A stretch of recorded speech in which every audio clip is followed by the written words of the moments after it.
In the shimmering world of high finance and international wealth, few stories are as jaw-dropping and tragic as that of Alan Stanford. A man who rose from humble Texan roots to become a self-styled billionaire, knighted by a Caribbean nation, and worshipped by investors across the globe. He wasn't just rich, he looked the part.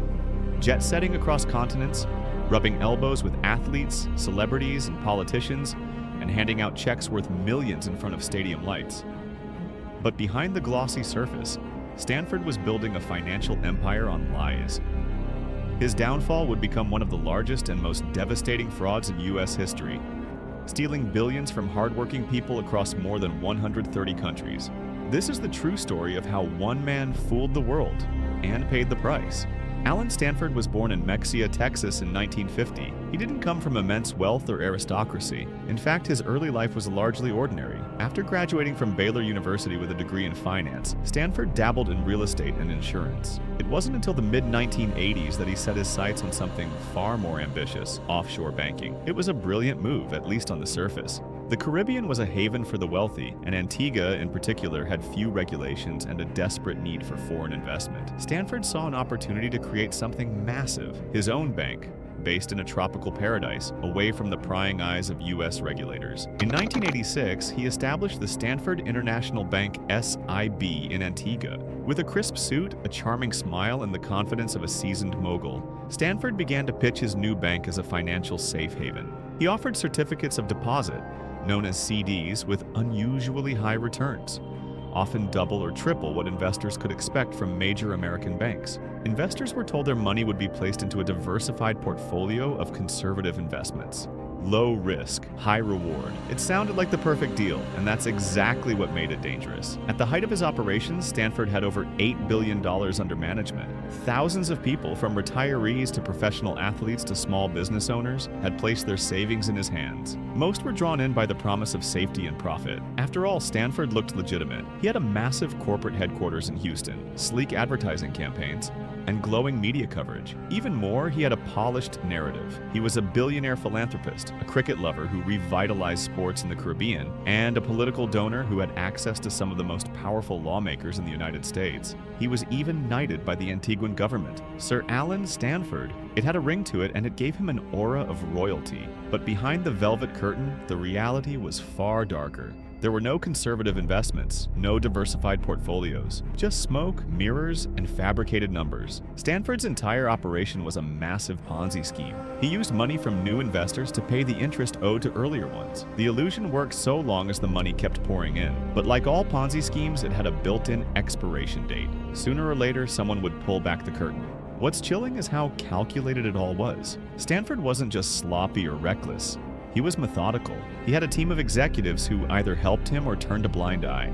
He paid off regulators in Antigua to avoid scrutiny. He even used threats and manipulation to silence whistleblowers. Employees who raised concerns were fired, discredited, or sued. Internal auditors were ignored, and financial statements were doctored to show whatever Stanford wanted the world to see. His goal wasn't just to get rich, it was to create an untouchable empire where lies could live forever. Part of what made Stanford so successful was his charisma. People liked him. He was charming, generous, and knew how to make others feel special. He once handed out $20 million to the winning team of a cricket match in the West Indies, turning sports events into glamorous spectacles. He hosted extravagant parties, donated to schools, hospitals, and charities, and positioned himself as a savior for struggling economies. Antigua, in particular, became dependent on his money. He employed hundreds, built infrastructure, and boosted tourism. For many, he wasn't just a businessman, he was a hero. And this is what makes the story so heartbreaking. The victims weren't just wealthy investors looking to grow their portfolios. Many were middle-class families, retirees, and teachers, people who had worked their whole lives and trusted Stanford to protect their future. They didn't just lose money, they lost homes, businesses, and in some cases, the ability to retire or support their families. The emotional damage was immense. Depression, divorce, bankruptcy, lives were shattered. When the global financial system began to shake in 2008, the truth about Alan Stanford's empire started to slip through the cracks. For years, Stanford International Bank had promised investors steady returns, exotic offshore security, and the charm of a charismatic, knighted billionaire at the helm. But when panic swept the markets, those promises collapsed under the weight of reality.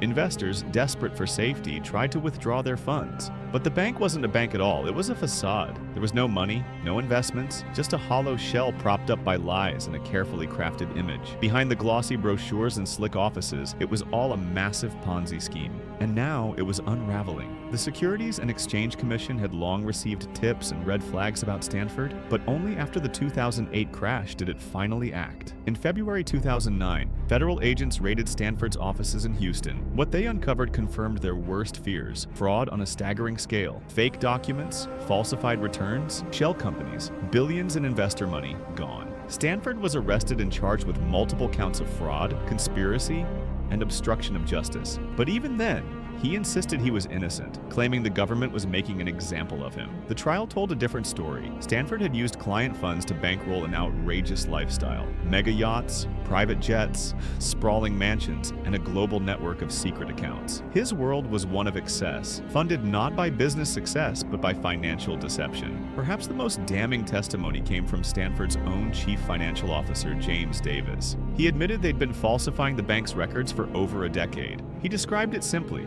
it was a massive fraud from the beginning. Davis struck a deal with prosecutors, and his cooperation helped seal Stanford's fate. In 2012, the verdict came down. Alan Stanford was convicted on 13 out of 14 charges. He was sentenced to 110 years in prison. His knighthood was stripped, his assets were seized and auctioned off. For many victims, the conviction brought some closure, but not justice. They had lost their life savings, their retirement funds, their future, and most would never see that money again. The ripple effects were felt far beyond Wall Street. In Antigua, where Stanford had built an empire of influence, the local economy was devastated. His sports stadiums, charity foundations, and banks weren't just symbols of success. They were the foundation of jobs, livelihoods, and public trust. When he fell, it wasn't just investors who lost everything. Entire communities did. But Stanford's story isn't just about one man. It's about a system that failed to stop him. For years, regulators missed or ignored obvious signs. Whistleblowers were dismissed, investigations were delayed,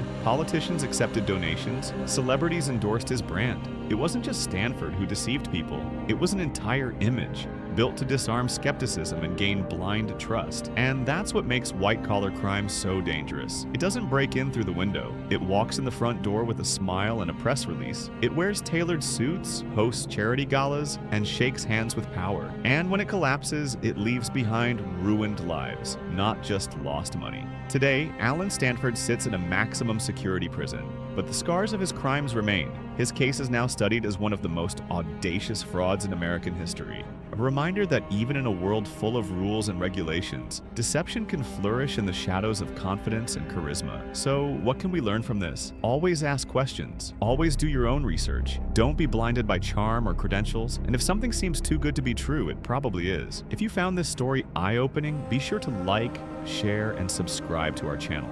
We dive deep into the world of financial frauds, scams, and hidden truths, because staying informed is your best defense.